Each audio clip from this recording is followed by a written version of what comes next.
L'arrestation de 2 voyageurs algériens à l'aéroport de Paris-Roissy en août 2024 a permis de dévoiler les rouages d'un vaste réseau de blanchiment d'argent à l'échelle internationale. Les douaniers français ont mis la main sur près de 3 millions d'euros dissimulés dans les bagages des 2 hommes, un événement qui s'est révélé n'être que la partie visible d'un système complexe de transferts illicites opérant entre Alger, Paris et Istanbul, un contrôle de routine aux conséquences explosives.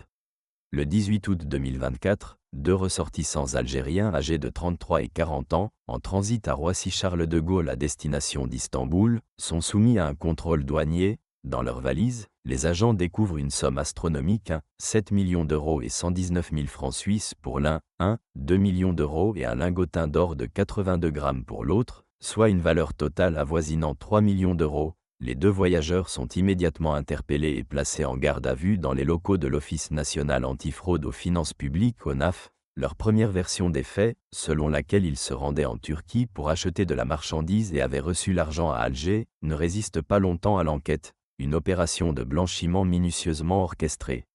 Les investigations révèlent une mise en scène ingénieuse destinée à tromper les autorités douanières. Contrairement aux déclarations initiales, l'argent n'a pas été transporté depuis Alger. Les autorités algériennes ont confirmé que les bagages des 2 individus étaient vides au départ. L'analyse des caméras de vidéosurveillance de l'aéroport de Roissy est décisive. On y voit les 2 hommes entrer dans les toilettes de l'aéroport avec leurs valises et en ressortir avec un sac à dos supplémentaire. Grâce à la vidéo, à la téléphonie et au relevé d'immatriculation d'un véhicule, les enquêteurs identifient rapidement la personne leur ayant remis l'argent. Il s'agit d'un certain Houssen B, vu entrant dans les toilettes avec un sac à dos et en sortant sans. Interpellé le 13 mars 2025, il reconnaît avoir réalisé au moins 30 remises entre février et août 2024, suivant toujours le même mode opératoire, un réseau transnational aux ramifications multiples.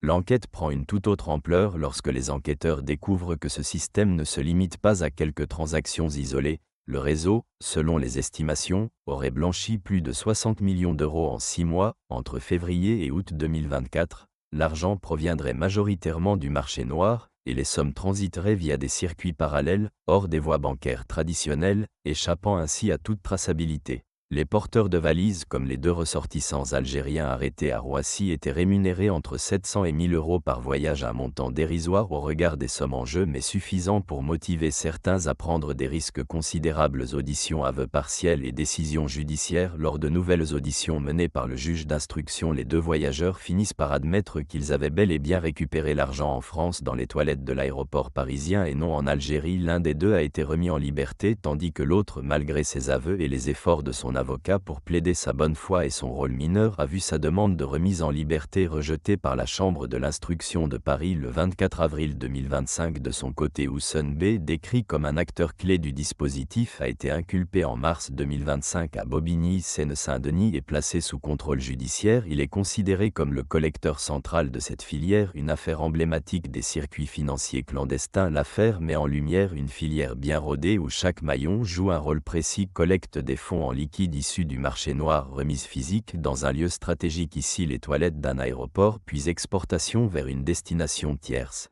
La Turquie, qui agit souvent comme plaque tournante de fonds en transit vers des Esperluette Croisillon 039. Autres pays, notamment ceux du Moyen-Orient. Les autorités françaises poursuivent leurs investigations cherchant à identifier les commanditaires et les bénéficiaires finaux de ce système. Le dossier pourrait n'être que l'éclatant révélateur d'un phénomène beaucoup plus vaste impliquant potentiellement des Esperluette Croisillon 039. Autres pays complices et réseaux spécialisés dans le blanchiment transfrontalier. Enjeux sécuritaires et diplomatiques. Au-delà de la dimension judiciaire, cette affaire pose des questions diplomatiques entre la France, l'Algérie et la Turquie. Si l'Algérie a coopéré en confirmant que les voyageurs ne transportaient pas d'argent à leur départ, la révélation d'un réseau structuré entre Alger, Paris et Istanbul pourrait pousser les autorités des 3 pays à renforcer leur coopération en matière de lutte contre le blanchiment, mais aussi à réviser leurs dispositifs de contrôle douanier et aéroportuaire. Une affaire à suivre, spectaculaire par ses montants. Cette saisie à Roissy révèle les failles des dispositifs de contrôle aux frontières européennes et les capacités d'adaptation des réseaux criminels. Le démantèlement de cette filière transnationale est encore loin d'être terminé. Les enquêteurs poursuivent leur traque d'autres complices, commanditaires et bénéficiaires de ce circuit parallèle de l'économie souterraine, qui